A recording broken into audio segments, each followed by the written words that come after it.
Hello दोस्तों। आप सभी दोस्तों को मेरे न्यू स्टडी चैनल में बहुत बहुत स्वागत है। और आज हम दिल्ली सल्तनत के तुगलक वंश का विस्तार पूर्वक चर्चा करेंगे। और तुगलक वंश का कार्यकाल 1320 से 1398 ईस्वी तक।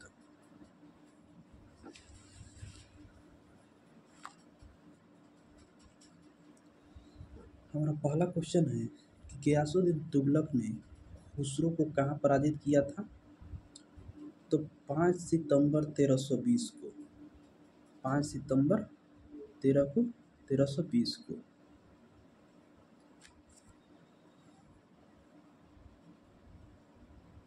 गयासुद्दीन तुगलक ने किस नाम से हाँ, किस नाम से राजगद्दी पर बैठा? तो गाजी मलिक या तुगलक गाजी नाम से 8 सितंबर 1320 को राजगद्दी पर बैठा।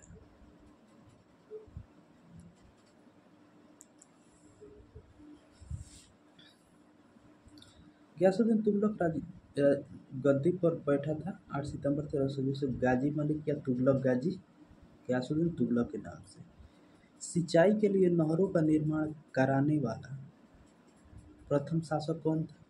तो गयासुद्दीन तुगलक। गयासुद्दीन तुगलक ने दिल्ली के समीप स्थित पहाड़ियों पर किस नगर का निर्माण कराया? तो तुगलकाबाद।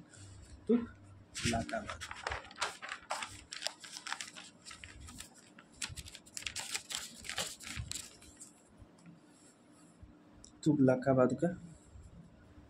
रोमन शैली में किस नगर में एक दुर्ग का निर्माण हुआ?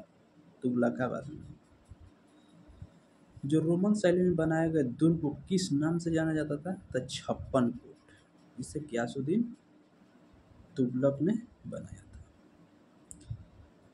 गयासुद्दीन तुगलक की मृत्यु कब हुई? 1325 में। 1325 5 साल के बाद 1325। गयासुद्दीन तुगलक की मृत्यु कैसे हुई थी? तब बंगाल के अभियान से लौटते समय जुन्ना खां द्वारा निर्मित लकड़ी के महल में दब गई।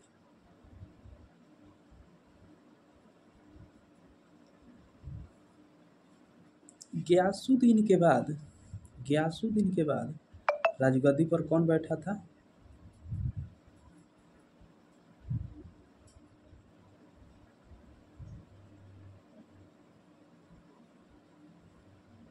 गयासुद्दीन तुगलक के बाद राजगद्दी पर कौन बैठा था? उलुग खां या जुन्ना खां। उलुग खां या जुन्ना खां मोहम्मद बिन तुगलक के नाम से।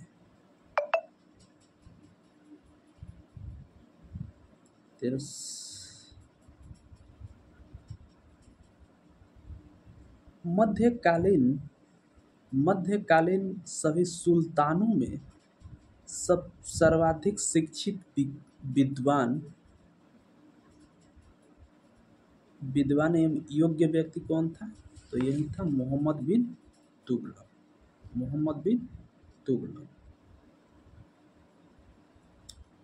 मोहम्मद बिन तुगलक को अपनी सनक भरी योजनाओं, क्रूर कृत्यों एवं दूसरे के सुख दुख के प्रति उपेक्षा भाव रखने के कारण इसे सौपनशील, पागल एवं रक्त पियासु कहा जाता है। मोहम्मद बिन तुगलक।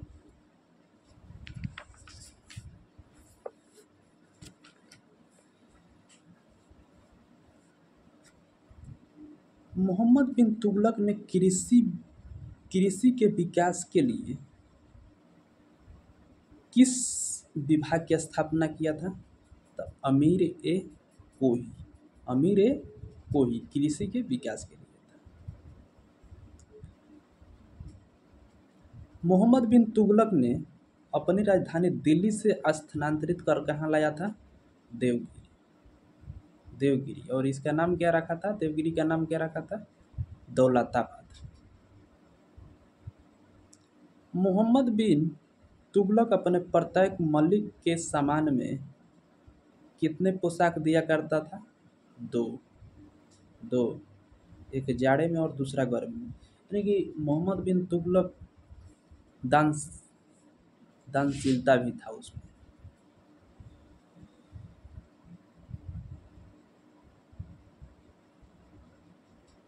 दिल्ली के दिल्ली के कौन सा सुल्तान था जो जिसके बारे में कहा जाता है कि डाक प्रबंधों के द्वारा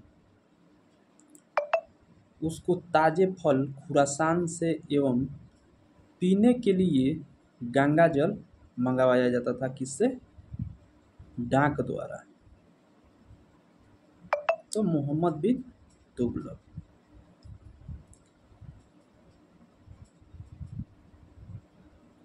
सांकेतिक मुद्राओं के अंतर्गत धातुओं के सिक्के चलवाए। मोहम्मद बिन तुगलक ने कौन कौन सिक्का चलवाया था? तो कांसा चलवाया था, किसके अनुसार? फरिश्ता के अनुसार। और तांबा चलाया था बरनी के अनुसार।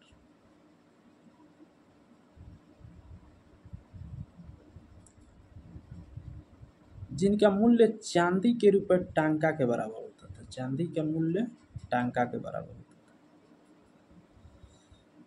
मोहम्मद बिन तुगलक को Prince of मनियर्स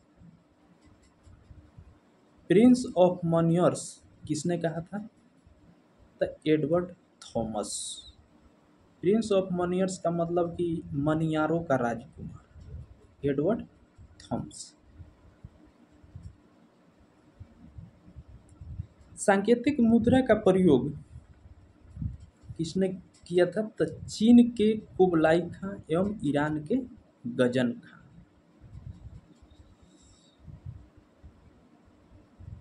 Ibn Battuta Bharat किसके शासनकाल में आया था?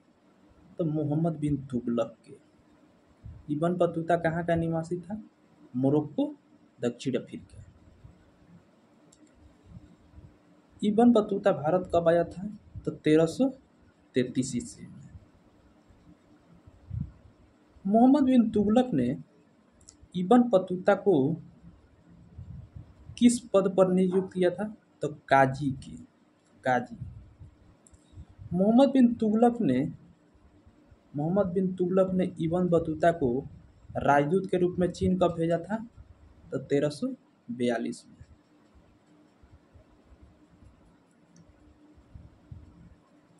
रेहला पुस्तक के लेखक कौन है? रेहला पुस्तक के लेखक है इबन बतूता। रेहला पुस्तक में इबन बतूता ने किसका वर्णन किया है? अपने पुस्तक में विदेशी व्यापारियों के आवागमन, डाक चौकियों की स्थापना यानी कि डाक व्यवस्था एवं गुप्तचर व्यवस्था के बारे में लिखा है।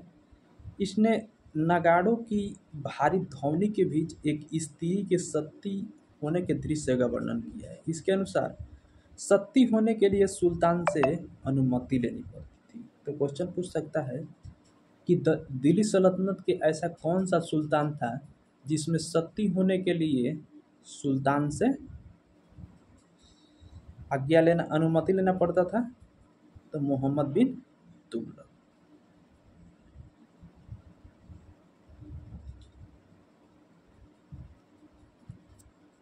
मोहम्मद बिन तुगलक के समय में वह पहला व्यक्ति कौन था जिसने संस्कृत कथाओं की एक श्रृंखला का फारसी में अनुवाद किया था? तो जिया नकशबी था। लेकिन फारसी में किस नाम से अनुवाद किया था? तो तूती नामा, जिसमें एक तोता एक ऐसी बिरहणी नायिका की कहानी सुनाता है जिसका पति यात्रा पर गया है। मोहम्मद बिन तुगलक ने किस जैन साधु को अपने दरबार में बुलाकर उसको सम्मान प्रदान किया था? तो जिन प्रभु सूरी को। मोहम्मद बिन तुगलक की मृत्यु कब हुई? मोहम्मद बिन तुगलक की मृत्यु 20 मार्च 1351 ईस्वी को हुआ। कहाँ पर हुआ? तो सिंध जाते समय थाटा के निकट गोडाल में। थाटा के निकट गोडाल में।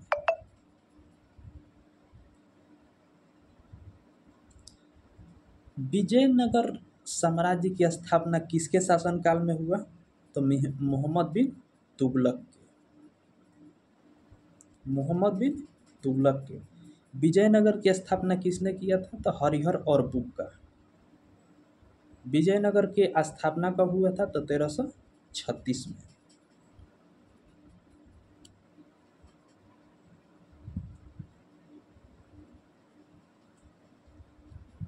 स्वतंत्र बहमनी राज्य की स्थापना किसने किया था? तो अलाउद्दीन बहमन शाह। कहाँ पर? महाराष्ट्र में 1347 में। मोहम्मद बिन तुगलक की मृत्यु पर किस इतिहासकार ने लिखा है कि अंततः लोगों को उससे मुक्ति मिली और उससे लोगों से? किसने लिखा है? तो बदायूं ने। बदायूं ने। मोहम्मद बिन तुगलक किसका शिष्य था? तो शेख अलाउद्दीन का। मोहम्मद बिन तुगलक शेख अलाउद्दीन का शिष्य था। दिल्ली सल्तनत का वह पहला शासक कौन था जो अजमेर में शेख मोइनुद्दीन चिश्ती की दरगाह और बहराइच में सलार मसूद गाजी के मकबरे पर गया था? तो मोहम्मद बिन तुगलक। मोहम्मद बिन तुगलक।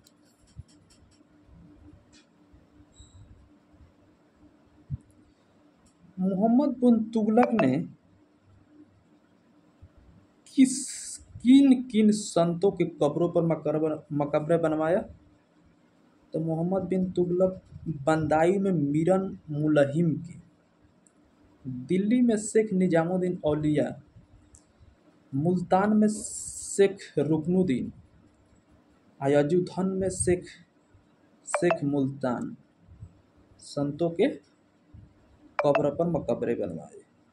फिरोज तुगलक का राज्याभिषेक कब हुआ था? तो 20 मार्च 1351। फिरोज तुगलक का राज्याभिषेक कहाँ हुआ था? थाट्टा में हुआ था। फिरोज शाह तुगलक एक बार 20 मार्च 1351 को राज्याभिषेक हुआ, एक बार फिर उसका राज्याभिषेक हुआ अगस्त 1351 में।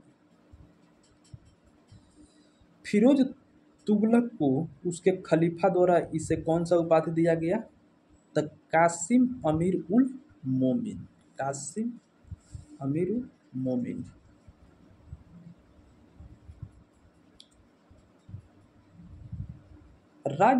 राजस्व व्यवस्था का अंतर्गत फिरोज तुगलक ने अपने शासन काल में कितने कष्टदायक करों को समाप्त किया था? तो 24 कष्टदायक करों को समाप्त किया था। केवल चार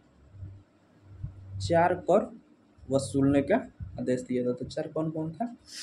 एक खराज जिसको लगान कहते हैं, एक खुम्स युद्ध में लूट का माल, जजिया एवं जकात। खराज, खुम्स, जजिया एवं जकात, चार प्रकार के। ब्राह्मणों पर जजिया कर लगाने वाला पहला मुसलमान शासक कौन था? तो फिरोज तुगलक।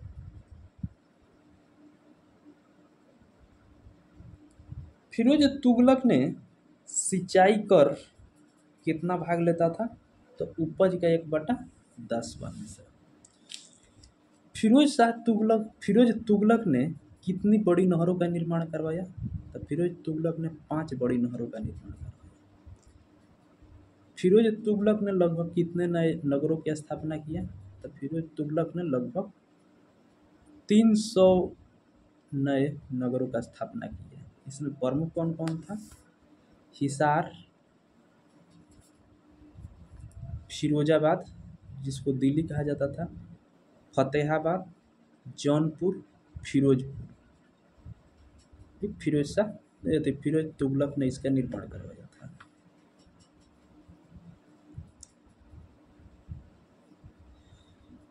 फिरोज तुगलक के शासनकाल में किस स्तंभों को लाकर के दिल्ली में स्थापित किया गया था?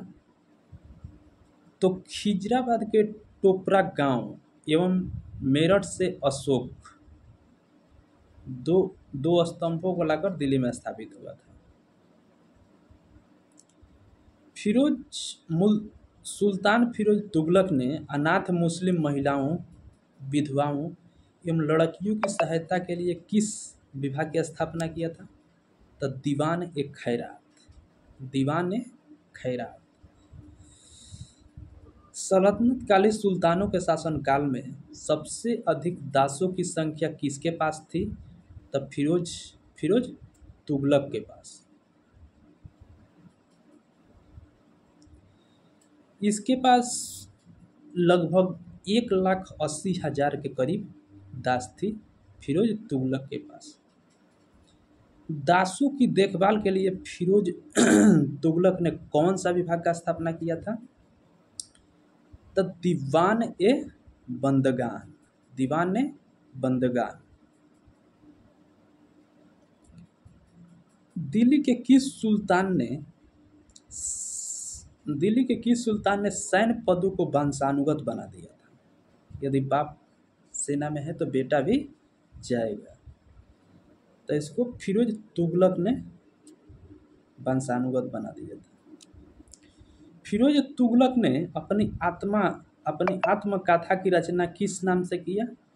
तब फतुहात ए फिरोज शाही। फतुहात ए फिरोज शाही।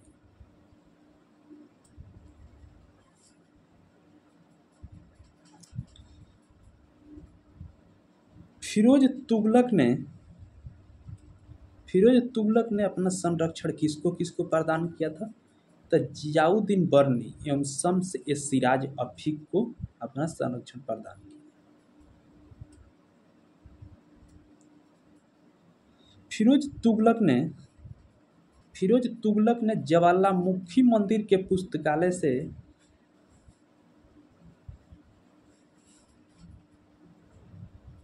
लूटे गए फिरोज तुगलक ने ज्वालामुखी मंदिर के पुस्तकालय से लगभग कितना किताब लूटा था? तो 1300 ग्रंथ। कुछ को फारसी में, उन सभी ग्रंथों में से उसने फारसी में किस से और किस नाम से अनुवाद कराया था? तो अपाउद्दीन द्वारा, जिसको दलायत फिरोज शाही। इसने चांदी एवं तांबे के मिश्रण से निर्मित सिक्के जारी किए। मोहम्मद फिरोज तुगलक ने चांदी की कौन सा सिक्का जारी किया था? तो जिसे अद्धा एवं तांबा के सिक्का को भिख कहा जाता है। भिख। फिरोज तुगलक की मृत्यु कब हुआ था? तो सितंबर 1388 में।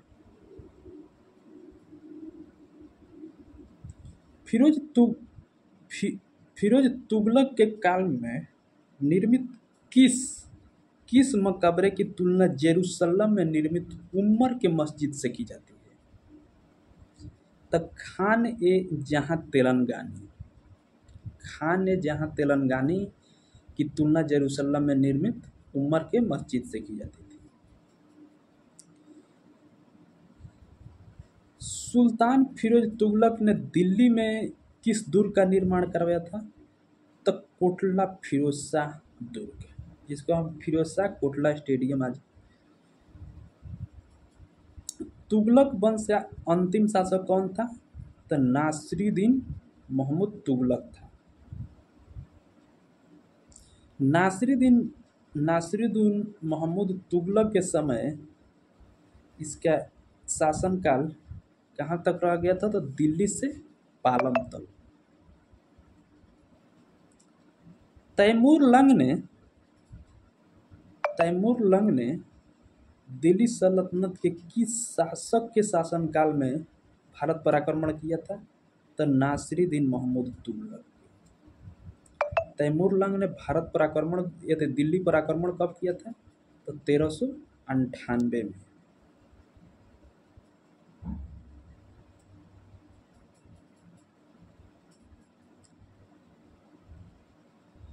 नासिरुद्दीन के समय में पूर्वाधिपति की उपाधि किसने धारण किया? द मलिक कुसर्स।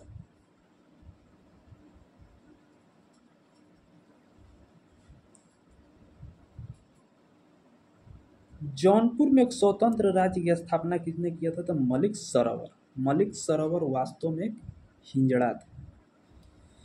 और इस तरह से हमारा तुगलक वंश खत्म हुआ। Thank you.